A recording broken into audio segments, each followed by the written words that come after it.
Well, g'day there everybody. Thanks a lot for joining me on this Tuesday afternoon market recap. We have seen a relatively bullish start for at least the first two sessions of this week's worth of trade. The market's today pushing on up a little bit higher. 150 points are very close to that on the Dow Jones Industrial Average.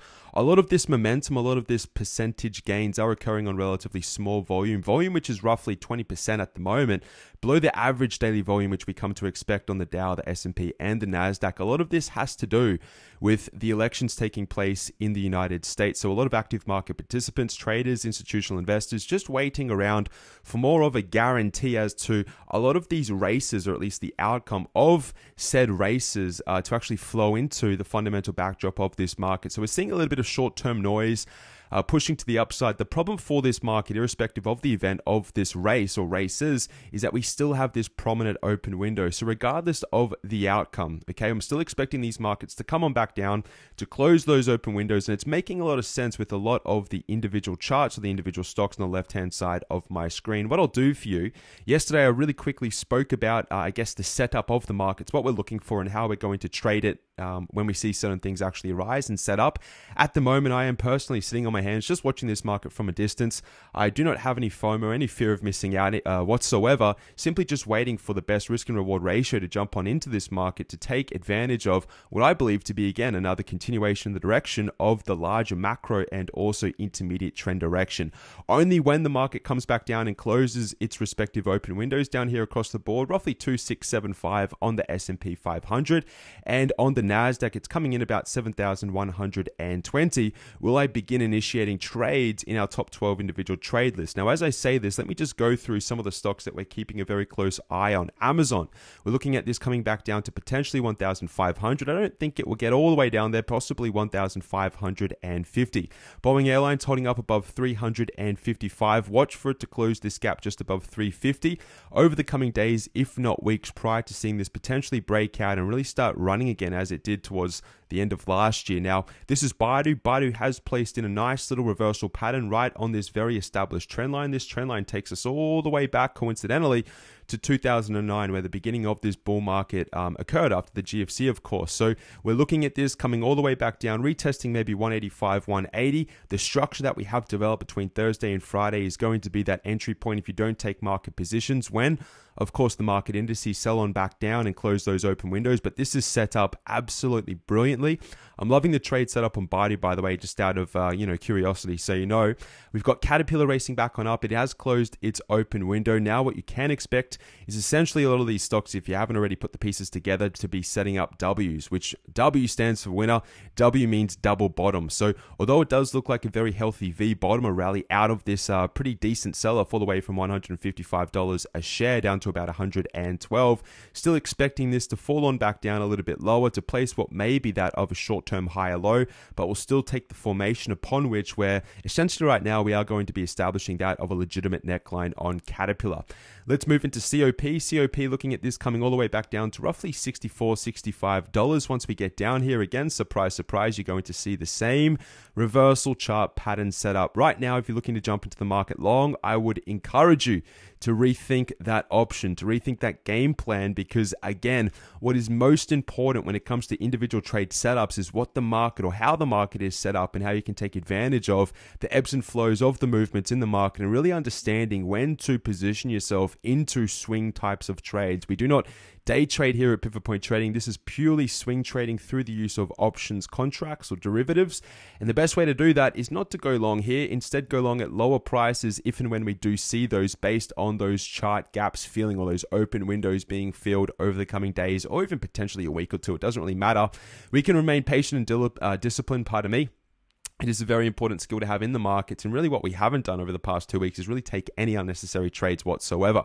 We've got CVX rallying out of our target at 108.55. Still expecting this to unfortunately come all the way back down to 110, 108 once again to set up that of a base. Now, the interesting thing with CVX is that we are looking to actually move into that of a decelerating triangle. So if you pay attention to this, and if I can zoom out enough for you, you can clearly see that we have a very prominent or very strong support area here. But at the same time, we're setting up a series of, I would say rough, but rough lower highs as well. So, I mean, it makes sense. We could see this coming up a little bit higher. If it does, we might be able to take a short trade. Otherwise, this resistance here coming in just shy of 120 may be that turning point. Either way, we are in no man's land on CVX, and it isn't as nice as the type of Baidu setup or, pardon me, the Amazon, the Google, which I'm about to run through with you now, and also more noticeably, or notably, is IBM as well. So let's just jump into Google.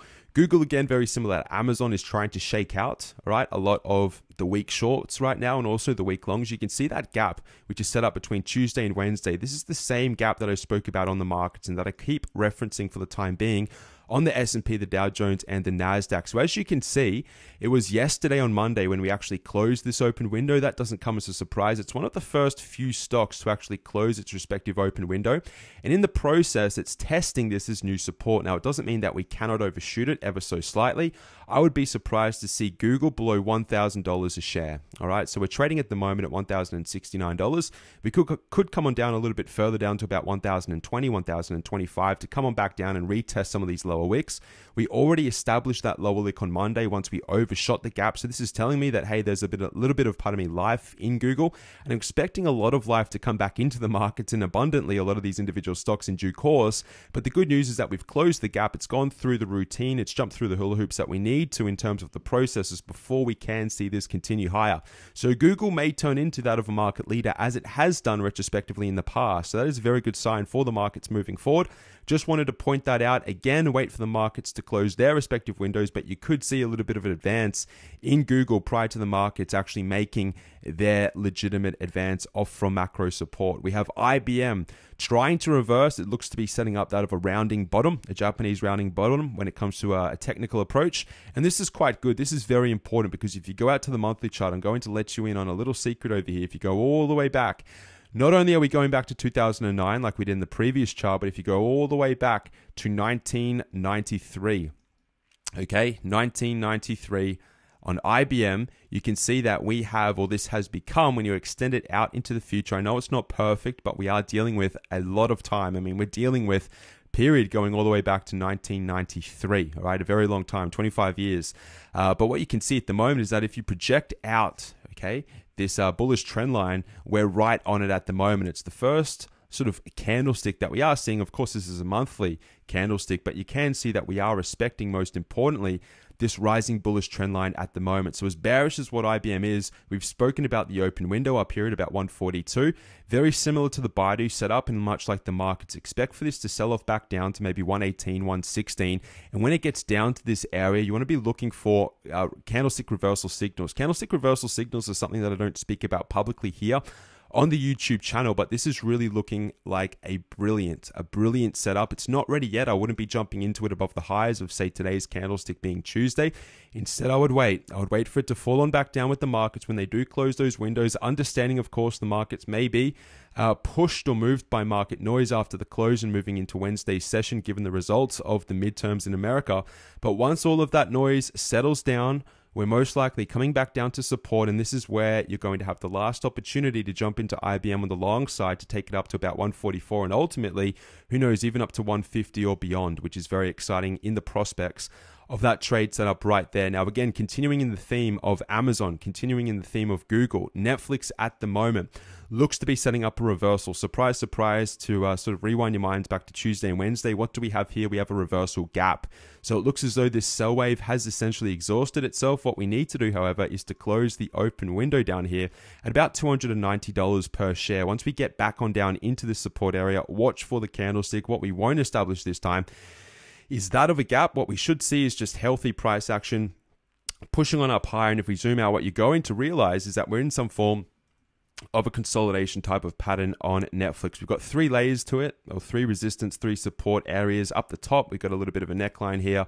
Actually 4 if you want to count this one just here. As ugly as what that looks, I might just do it again. 1, 2, got a 3rd just here, and then a 4th at the top. And this is what we're really playing between. What you want to pay attention to is the extreme on the downside and the extreme, really, this one here. I know we've overshot it up here, but it doesn't really count. So if you think about this and you're looking about the ebbs and flows of Netflix within these two sort of blue circles with the green line inside it. I hope I don't overcomplicate it or just make it ugly. We're really looking for something like this, off from macro support back up to, relatively speaking, macro resistance, and that's going to be the trade setup. You don't want to be taking trades above the swing highs of Friday's session last week and also that of today's session with that little upper wick on the candlestick. Expect this to actually sell off to close before moving higher in a legitimate, sustainable type of trend. And the last stock I want to speak about for you right now is Tesla. Tesla is something that we've been sort of avoiding like the plague at the moment. We really aren't being helped all that much by price action at the moment. Again, if you see this fall back into the market narrative, some form of a sell-off, we'll look at this somewhat neutrally again. I mean, we've really approached Tesla as neutral as possible, but at the same time, the chart itself has been exceptionally bearish. The earnings came out a couple of weeks ago. It did save the stock from absolute capitulation. I don't know whether or not this is sustainable, but at the moment, this bounce has moved a long way from 260 up to 340, a nice little $80 move there. But it makes sense to see this fall on back down to retest this area. Who knows, potentially set up a little bit of a higher low. But our gauge of this move is going to be what happens on the indices. Wait for the indices to close their respective gaps.